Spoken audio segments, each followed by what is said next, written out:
A broke gold digger is like a dope fiend who can't get no dope. So if you dating a dope fiend and they don't have no crack at home, and you tell them you got 10 pounds of crack in your basement, they're gonna be up. Where can I get it? How do I get it? How do I get it? Seriously. So what I'm saying is, if you have money, I believe that a safe dating strategy, or one way to minimize risk of somebody trying to chase you down 26 years later to get a hold of your money, is to date somebody who either has their own money, or where they got, or maybe they got something to lose, or or date somebody who just does not care about money. If a person has their own money, then what that does, their own money and their own business, their own life, their own things going on, then they have less time to spend obsessing over you. They have less time to sort of follow you around, stalk you down, and try to get a hold of what you got, trying to find out what you up to, who you dating, what you got going on, how much I heard you deposited a check. People that have stuff going on don't have time to do that. They're thinking about their own stuff. They're moving on, right? People who don't have anything going on, all they got going on is you. So if you have something going on, and you're the one who's got all the money, you're Scottie Pippen, you're the center of the universe, you're playing next to Michael Jordan, well, then 26 years later, she's suing you for $9,999 worth of travel expenses from 1988. I mean, or 989, 90, 92, whatever year it is. I mean, it's the craziest thing I've ever seen. But I'm sure that there are lots of crazy stories that people can tell. And this is not a gender specific thing. You saw Jill Scott go through this. You saw Mary J. Blige go through this. You saw Sherry Shepherd have some issues with her ex because she had all the money.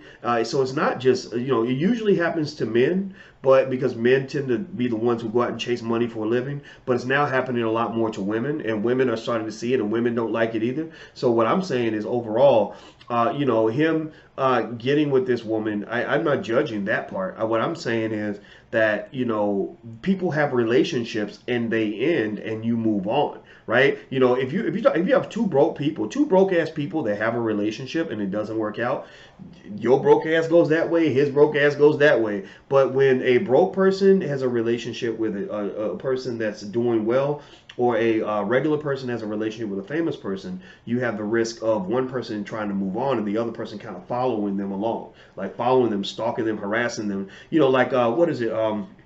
Like even Monique, the comedian, I talked to for a second. I'm not dissing Monique, but the fact that she's obsessed with Oprah and Lee Daniels and Tyler Perry, she wouldn't be obsessed with them if they were broke, if they were just broke regular people. She's obsessed with them because they have something going on. They have more going on than her. Or if Monique had more going on than they did, if she was making more money than them, if she was more successful than them, then she probably wouldn't be chasing them down. Like Steve Harvey actually said, and I agree with this point where he said something about Steve Harvey. That's another person that she has an issue with, right?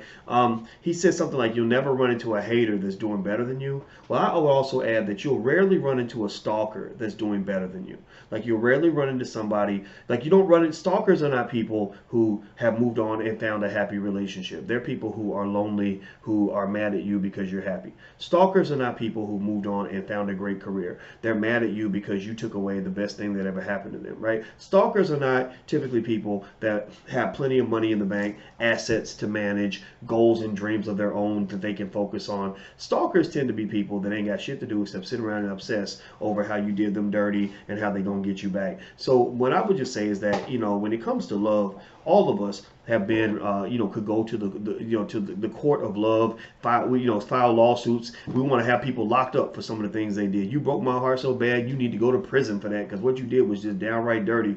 But the best advice I can give anybody is move on. The best way for you to have a happy life is to move on. So this woman didn't just lose $9,999. She lost her happiness.